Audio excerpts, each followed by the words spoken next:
Muy buenos días, mis queridos hermanos, bendiciones para todos ustedes. Es un placer estar en directo. Estaba recién hablando con una hermana desde la ciudad de Adelaida, en Australia. Y realmente es increíble, esto de las redes sociales nos permite entrar en contacto con centenares de hermanos en todas partes del mundo. Y qué bueno es saber que tenemos hermanos en Cristo en todas las naciones sobre la faz de la tierra. Es increíble. Si el apóstol Pablo, si los apóstoles del Señor Jesucristo hace 2000 años hubieran tenido estos medios a su alcance, hubiera sido realmente algo increíble. Pero sin embargo el Señor tenía reservada esta bendición, estos instrumentos tremendamente poderosos para nosotros, para esta generación, para que nadie se quede sin ser alcanzado con el mensaje de Jesucristo, para que todas las naciones de la tierra, todos los seres humanos del mundo, sepan quién es el Señor Jesucristo, para qué vino, para qué nació, para qué murió, etc. Bueno, nosotros seguimos en esta mañana con nuestro devocional. En esta mañana nos toca meditar, reflexionar un poco sobre otra iglesia, en esta ocasión la iglesia de Sardis. Nos vamos al libro del Apocalipsis, al capítulo 3, a partir del versículo 1 estaré leyendo en esta mañana. El mensaje a esta iglesia dice así: escríbele al ángel de la iglesia en Sardis, el que tiene los 7 espíritus de Dios y las 7 estrellas, dice esto: yo conozco tus obras, que tienes nombre de que vives y estás muerto. Sé vigilante y afirma las otras cosas que están para morir, porque no he hallado tus obras perfectas delante de Dios. Acuérdate pues de lo que has recibido y oído, y guárdalo y arrepiéntete, pues si no velas, vendré sobre ti como ladrón, y no sabrás a qué hora vendré sobre ti. Pero tienes unas pocas personas en Sardis que no han manchado sus vestiduras, y andarán conmigo con vestiduras blancas, porque son dignas. El que venciere será vestido de vestiduras blancas, y no borraré su nombre del libro de la vida. Confesaré su nombre delante de mi Padre y delante de los ángeles. Y termina como siempre: el que tiene oídos para oír, oiga lo que el Espíritu dice a la iglesia. Qué triste, ¿no?, encontrar una iglesia que tiene un nombre, pero que no hace relación con la realidad de la iglesia. Es tremendo. Iglesias que tienen un nombre bonito, pero iglesias que están totalmente muertas.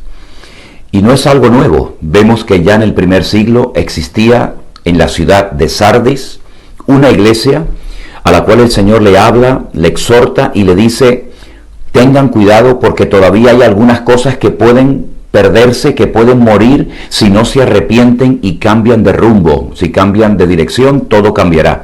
Pero si siguen en esa misma dinámica, al final todo se vendrá abajo. Es tremendamente triste ver cómo hay iglesias, ministerios, denominaciones, cristianos que empezaron bien, con mucho fervor, con mucho entusiasmo, pero que por distintos motivos se fueron apagando, se fueron enredando en los negocios de la vida y al final terminaron perdiendo lo más grandioso y maravilloso que puede tener una congregación, que puede tener un creyente, y es la presencia, el respaldo del Señor. Qué cuidado tenemos que tener, sobre todo hoy en día los cristianos del siglo XXI, los que nos dedicamos 100% a servir al Señor. Qué cuidado tenemos que tener, qué escrupulosos tenemos que ser con nuestras decisiones, con nuestro tiempo, con nuestros recursos, porque es tan fácil enredarse en las cosas de este mundo y nos olvidamos de que nuestra prioridad no es el trabajo, ni siquiera la familia. Nuestro trabajo principal en esta vida es servir al Señor, conocerle a Él. Claro que hay que cuidar de la familia, claro que hay que cuidar de nosotros mismos y cubrir nuestras necesidades, pero la palabra de Dios es muy clara. Dice que primeramente tenemos que buscar el reino de Dios y su justicia, y muchas de las cosas que nos afanan y nos quitan el tiempo vendrían por añadidura, como la ropa, como el vestido, etcétera, etcétera. Millones de personas en los últimos años, en las últimas décadas, han tenido que emigrar, salir de sus países, deprisa y corriendo, para buscar pues una vida más tranquila, una vida más cómoda, incluso también, como no, una vida mucho más próspera, que a lo mejor en su país es hoy por hoy imposible. Y todo eso está bien, no hay ningún problema en que una familia quiera ir a otro país y empezar de nuevo y tener sus necesidades cubiertas, pero no nos olvidemos que a nosotros como cristianos no nos tiene que mover única y exclusivamente el aspecto económico, sino que a nosotros lo que realmente nos debería de mover es la parte espiritual. Permítame que les ponga un ejemplo. ¿Se acuerdan cuando el pueblo de Israel fue sacado con mano poderosa y brazo extendido de Egipto a través de Moisés, el varón de Dios? Ellos salieron para una vida nueva, para llegar a un país, la famosa tierra prometida, la tierra de Canaán, tierra que fluye leche y miel, y allí van a ser bendecidos, allí van a ser prosperados. Pero hay un detalle que muchas veces pasamos por alto. Desde Egipto hasta Israel no llegaron en 3 días, ni en un año, ni en 2, sino en muchísimo tiempo, 40 años. ¿Cómo sabían a dónde tenían que ir? Ellos no conocían ese desierto. Para ellos era una experiencia totalmente nueva. ¿Cómo sabían si tenían que ir hacia el sur, hacia el norte, hacia el este? ¿Cómo sabían si tenían que pararse y detenerse por un tiempo o tenían que avanzar? Bueno, la Biblia dice que el Señor los guiaba a través de una columna de nube que iba delante de ellos. Por la noche había una columna de fuego. Pero lo que intento decir es que no se movían por impulsos, no se movían por emociones, sino se movían cuando el Señor se movía. Entonces ellos entendían que había llegado el momento de desmantelar sus carpas, sus tiendas de campaña, el tabernáculo incluso, y ponerse en marcha. Si la nube no se movía, ellos no se podían mover. Corrían el riesgo de ir por el desierto dando vueltas en círculos sin saber a dónde ir. Pero los movía la nube, los movía la presencia del Señor. En cierto sentido, en todos los sentidos, también deberíamos de nosotros movernos de esa manera. Dice la Biblia que el Espíritu de Dios nos va a guiar. El viento del Espíritu de Dios sopla, se mueve, nos habla, nos impulsa, nos guía, nos muestra. Porque no son todas las puertas que se nos abren, vienen directamente, necesariamente de Dios. No son todas las ofertas ni todos los trabajos que nos vienen son directamente de parte del Señor. Cuidado, ojo, porque el enemigo es muy astuto. Y a veces, digamos que conociendo nuestra necesidad, nos vienen ofertas, pero ofertas a cambio de ¿qué? A veces de no poder congregarnos, a veces de tener que renunciar al tiempo que podíamos haber dedicado a la familia y al Señor para ganar un buen sueldo. No seamos ingenuos, tenemos que ser maduros y tenemos que poner siempre todo en oración y pedirle al Señor que cierre las puertas que Él no ha abierto y que solamente se abran aquellas puertas que Él sí ha abierto para nosotros. Esperar en el Señor es fundamental. Esta iglesia de Sardis, lamentablemente, se estaba muriendo. Era una iglesia, había pocas personas que se habían mantenido firmes en los caminos del Señor, pero el Señor le manda ¿a qué? A que se arrepientan. El arrepentimiento es cambio de dirección. No es simplemente reconocer que he hecho algo malo y lo sigo haciendo, no, sino es reconocer, recapacitar, reflexionar y cambiar de dirección completamente. Yo no digo que todo lo que hemos hecho en la vida se haya hecho mal, pero cuántos negocios, cuántos viajes, cuántas cosas se han hecho precipitadamente, sin consultar, sin ver a la luz de la palabra de Dios, si eso venía de parte de Dios o sabe Dios de parte de quién venía. El Señor llama a la iglesia al arrepentimiento.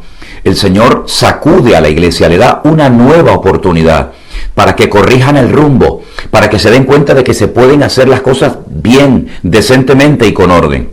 Y yo creo que cada día, en este tiempo de confinamiento, hoy mismo, Dios nos vuelve a hablar. El Señor nos está tratando de despertar para que nos demos cuenta de que sí, hay muchas cosas que vienen de parte de Dios, pero no todas. Hay muchas oportunidades y muchas ofertas y muchas cosas hermosas y atractivas que puede ser que el Señor las esté poniendo delante de nuestro camino, porque siento decirle que ha llegado la hora de ir a por todas en el Señor. Es ahora o nunca, pero cuidado, vamos a orar, vamos a reflexionar si verdaderamente eso que nos ofrecen viene de parte de Dios o a veces incluso hasta de parte del mismo enemigo. Porque miren, la primera tentación consistió en comer de un árbol que Dios había creado, pero no para comer de él, no para probar su fruto, sino simplemente como una prueba para ver hasta qué grado, hasta qué punto la obediencia del hombre era una obediencia sincera o había rebeldía, y al final se manifestó. El diablo utilizó lo bonito, el diablo utilizó lo atractivo de aquel árbol de la ciencia, del conocimiento del bien y del mal, para seducir, para arrastrar, engañar a Eva y llevarla a la perdición, y posteriormente ella a su marido. Así es que tengamos ese discernimiento, esa sabiduría espiritual para decir, esto a lo mejor es de Dios, pero ahora no es el momento. esto a lo mejor es de Dios, pero yo no estoy preparado, yo no estoy capacitado en este momento para asumir esta responsabilidad. La preparación es fundamental. Yo siempre he dicho que los discípulos fueron personas tremendamente útiles en las manos del Señor, pero antes de ser usados fueron tratados, fueron moldeados por la mano del Señor, nada más y nada menos que 3 años. A veces hay algunas personas que han dicho, bueno, no hace falta prepararse, no hace falta estudiar, porque miren los discípulos. ¿Cómo? Los discípulos tuvieron la mejor preparación bajo la cobertura del mejor maestro del mundo, del Señor Jesucristo. Les enseñó a esperar, les enseñó a perdonar, les enseñó a hablar correctamente, les enseñó a trabajar en equipo. 3 años de una intensa preparación, y al final, después de esos 3 años, cuando el Señor se marcha y se sienta a la diestra del Padre, ellos pueden ir por todo el mundo y pueden ser una tremenda bendición, que hasta el día de hoy sus cartas, sus testimonios, su ministerio son de muchísima bendición para todos los cristianos. Por lo tanto, hermanos, no seamos como la iglesia de Sardis. Nos llamamos cristianos, pero después hacemos lo que nos da la gana. Nos llamamos cristianos, pero estamos muertos porque no nos renovamos en el Señor. Y hay una necesidad urgente de una renovación espiritual en la iglesia del Señor en estos tiempos. No podemos vivir de las glorias del pasado. No podemos depender única y exclusivamente de lo que nos dan de comer desde un púlpito. Tenemos que convertirnos en cristianos, en gente autodidacta, de tal manera que los cultos, gloria a Dios por las redes sociales, pero son ustedes, cada uno de nosotros, los que tenemos la responsabilidad delante del Señor de renovarnos, de escudriñar las Escrituras, de profundizar en el conocimiento de nuestra relación con el Señor, para que no tengamos que depender, repito, única y exclusivamente de los pastores, de los siervos de Dios, que se esfuerzan por darnos buenos alimentos espirituales, sino que también nosotros mismos aprendamos a comer correctamente.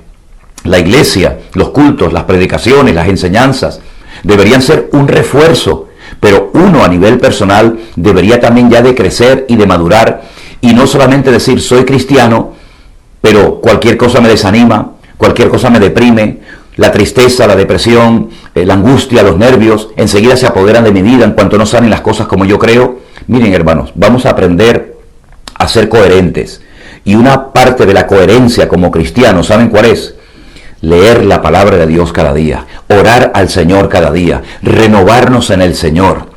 Y finalmente, como siempre, como no podía ser de otra manera, la exhortación que a todas las iglesias el Señor le da: el que tiene oídos para oír, oiga lo que el Espíritu le dice a la iglesia. Hoy más que nunca, el Espíritu Santo, el Señor, está hablando a los cristianos. Hoy más que nunca, en este parón, en esta pandemia que ha frenado a miles y a millones de cristianos y ha cerrado la puerta de miles y millones de iglesias, el Señor nos ha detenido para que oigamos, para que tengamos tiempo para orar, para escudriñar la palabra del Señor, para prepararnos adecuadamente, para que cuando termine esta etapa de nuestra vida, salgamos renovados y fortalecidos y anhelemos verdaderamente buscar el reino de Dios y su justicia. Dice el Señor: conozco tus obras, tienes nombre, que vives, pero estás muerto. Que nunca jamás ocurra eso en nuestra vida ni en nuestra congregación. Que el nombre que tenemos, nosotros por lo menos, vida nueva, verdaderamente estemos viviendo una vida nueva, diariamente, cada día con nuestro Señor Jesucristo. Oramos pues al Señor en esta mañana y pedimos como siempre su bendición. Padre Celestial, te damos muchísimas gracias una vez más, Dios mío, por este privilegio que nos das de poder comenzar el día contigo. Pedimos que nunca se vayan muriendo cosas espirituales buenas en nuestra vida, sino al contrario, que cada día tú vayas, Señor, haciendo una obra transformadora, regeneradora en cada uno de nosotros, para que podamos ser un pueblo vivo, para que podamos tener ministerios eficaces, respaldados por ti, Señor. Y en este día, una vez más, te pido tu protección física, espiritual, mentalmente, en todas las áreas de nuestra vida, que tú nos guardes y nos bendigas, Dios mío. Bendigo a todos mis hermanos que nos ven y nos escuchan diariamente, donde quiera que se encuentren. Allí, Señor, que les alcance tu mano y tu bendición. Gracias por tu fidelidad, por tu paciencia y por todo lo que hasta el día de hoy nos has dado, Señor, y creemos que esta bendición nada ni nadie la va a parar, porque tú no cambias, y cuando tú empiezas a hacer algo, tú lo terminas y lo haces aún mejor. Gracias por todas las cosas, en el nombre de Jesús. Amén. Y amén. Mis queridos hermanos, como siempre es un privilegio para mí estar todas las mañanas con ustedes. Compartan estos devocionales con hermanos que a lo mejor que no saben qué hacer cuando se levantan a primera hora de la mañana. Que corra la bendición, que toda la gente sepa que hay un Dios vivo que nos ama y que quiere bendecir y usar nuestras vidas. Nos vemos esta tarde en el programa El Pastor Online, respondiendo, como no, a todas las preguntas que recibimos. Dios les bendiga y que tengan todos un día repleto de la bendición del Señor.